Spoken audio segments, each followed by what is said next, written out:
I want to start with a simple question. When was the last time you did absolutely nothing?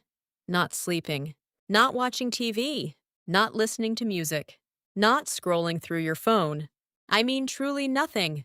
Just sitting, just walking, just existing without any input coming at you.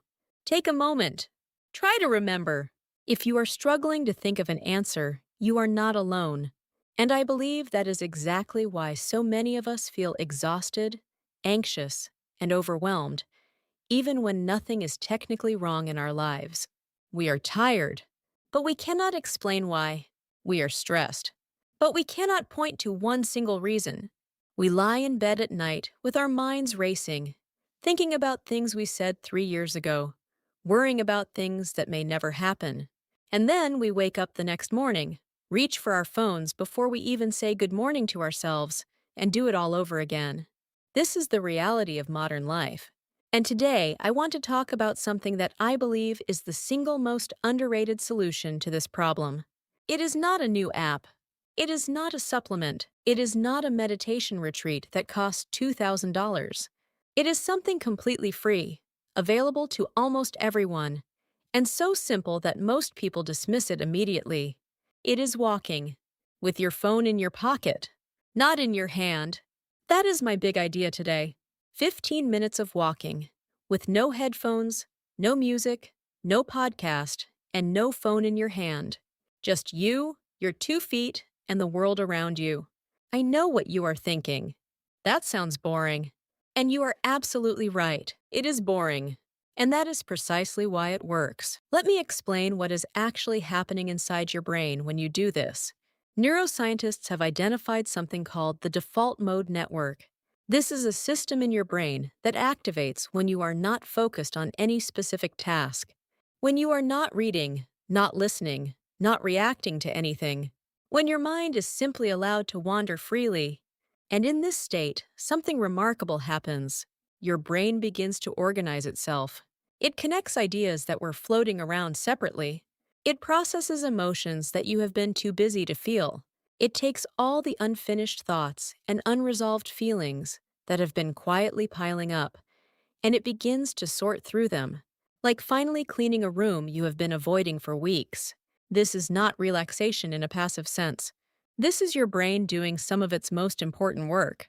Researchers have linked activity in the default mode network to creativity, emotional regulation, empathy, and the ability to make good long-term decisions. But here is the problem. This network only activates when your brain is truly free. The moment you put on headphones, your brain starts processing audio. The moment you check your phone, your brain starts reacting to information. Even familiar, comfortable content, like your favorite music or a podcast you enjoy, keeps your brain in active mode.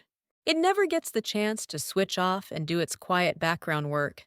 We have, without realizing it, removed the one daily opportunity our brains had to rest and recover. Think about how we used to live, even just 20 years ago. You waited for the bus, and you just waited. You stood in line at the grocery store, and you just stood there. You walked somewhere, and you just walked. Your brain had dozens of small moments throughout the day to enter that default mode, to process, to wander, to recover. Now, every single one of those moments is filled. We are never bored. We are never quiet. We are never alone with our thoughts. And the result is a generation of people who are chronically overstimulated, emotionally backed up, and deeply, deeply tired. I used to be exactly like this. I filled every quiet moment with something. Music walking to work, a podcast in the shower, videos while eating lunch. I genuinely felt productive doing this.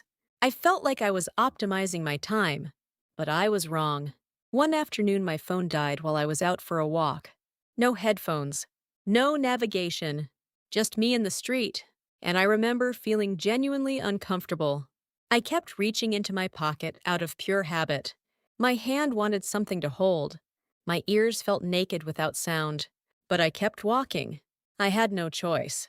And around the 5-minute mark, something changed. My shoulders, which I had not even realized were tense, slowly dropped. My breathing became slower and deeper without me trying. I started noticing things I had never noticed before, even on a street I had walked hundreds of times. A small garden someone had built between two buildings. The sound the wind makes when it moves through a specific kind of tree. The way afternoon light hits certain windows. By the time I got home, a work problem I had been quietly stressed about for over a week had resolved itself in my head. I had not been consciously thinking about it. My brain had just quietly worked on it in the background, the way a computer runs updates when you are not using it. That walk changed how I think about rest. Now let me address something deeper, because I think the walking itself is only part of the story. I believe many of us are not just avoiding boredom when we reach for our phones. I think we are avoiding ourselves. We fill every quiet moment because silence is uncomfortable. Because when we stop, we might have to feel something: a worry, a sadness, an old regret, a fear about the future that we have not been ready to face. So we keep scrolling, we keep consuming, anything to stay one step ahead of our own inner voice. But here is the hard truth: those feelings do not disappear just because you distract yourself from them. They stay, they accumulate, and they come out in other ways, as irritability, as anxiety, as that vague sense of dread that follows you around, even on days when everything is technically fine. The walk creates a container for those feelings, a safe, moving space where thoughts can rise up, move through you, and pass. The first 2 or 3 minutes might feel restless. Your mind might throw uncomfortable things at you. Let it. Keep walking. By minute 7 or 8, something shifts. The mental noise gets quieter, and what is left is something close to peace. This is not magic. This is just your brain finally getting the space it needed. So here is what I'm asking you to do. Starting tomorrow, take a 15-minute walk with your phone in your pocket.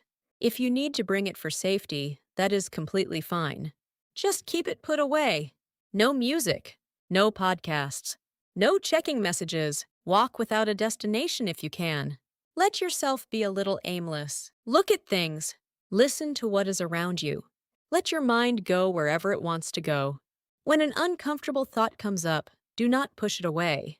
Just walk alongside it. It will pass. Do this every day for 1 week. Just 7 days. That is the only commitment I am asking for. And I promise you, by day 4 or 5, you will start to notice something different. A little more clarity, a little more calm, a small but real shift in how you feel at the end of the day. We live in the most connected era in all of human history. We have access to more information, more entertainment, more communication than any generation before us. And somehow, in the middle of all of that, we have lost the ability to simply be.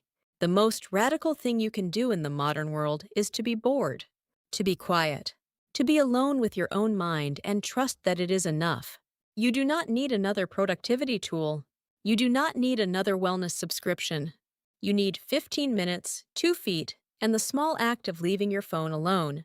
Put it in your pocket. Walk out the door.